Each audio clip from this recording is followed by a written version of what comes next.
私には既視感がある。新しい熱狂が新しい翼賛を準備する、昭和史研究家、保坂正康が、石丸伸二躍進に覚えた危うさ。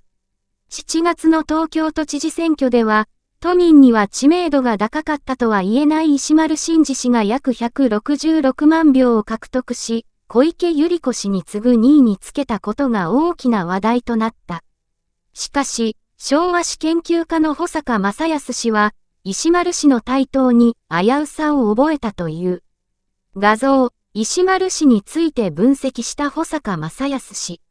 都知事に求められる、各、小池百合子知事の任期満了に伴う東京都知事選は、7月7日に投開票が行われ、現職の小池知事が3期目の当選を果たした。56人もの候補者が乱立するかつてない選挙戦であったが、蓋を開けてみれば 42% 以上の得票率を得た小池知事の圧勝だったと言える。得票数では2位が前広島県安芸高田市長の石丸伸二候補、小池知事の対立候補とみなされていた前立憲民主党参議院議員の蓮舫候補は3位に終わった。告示から投開票日まで17日間にわたって繰り広げられた首都決戦は、候補者をめぐるスキャンダルや新しい形態の支援運動や街頭演説への視線など、日本中の耳目を集めたと言えるのであろうが、私は冷めた目で見ていた。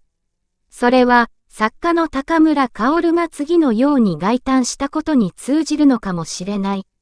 そして、日本でも都政そっちのけの東京都知事選があり、現職が難なく参戦を果たしたが、首都のこの馬鹿騒ぎの空疎さはそのまま日本社会の沈滞の証だろう。サンデー辞表、首都の騒動、世界の惨状、日本人を足毛にする地位協定。サンデー毎日、2024年8月4日号。この辞表の中で高村は、ウクライナとガザで戦争が一向に終結の気配を見せない世界情勢、海上自衛隊と防衛産業の癒着、沖縄での米兵犯罪への対応に象徴される日米の不平等関係など、国内外の深刻な事態を見つめている。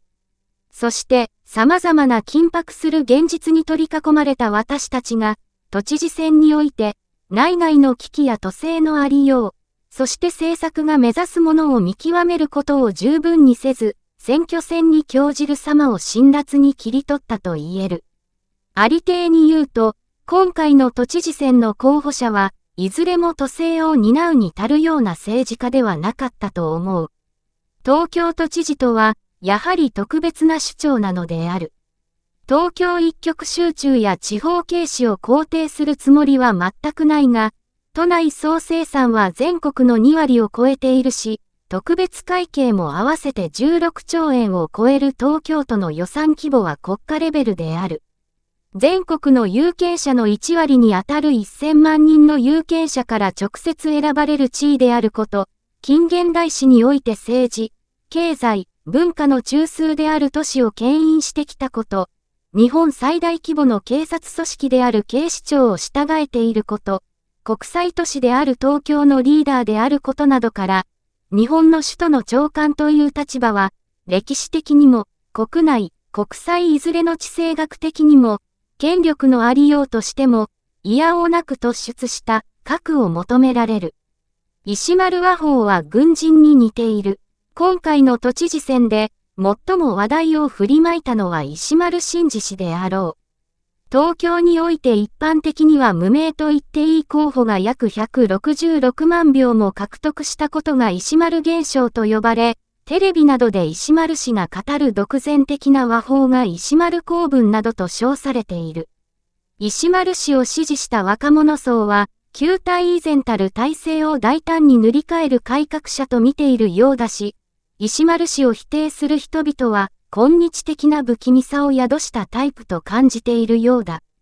だが、私には既視感がある。石丸氏のような話し方をする人物は、実はかつての軍人に数多くいたのだ。自分だけの世界があり、その狭い自分の世界と自分の知識の枠の中だけで、社会現象や人間存在を考えている。他者と開かれた形で出会えないから信頼関係を作れず、自分が理解できないことを言われると他者を罵倒するしかない。このような言動に開催を叫ぶ人が相当数いることに、私はおののく。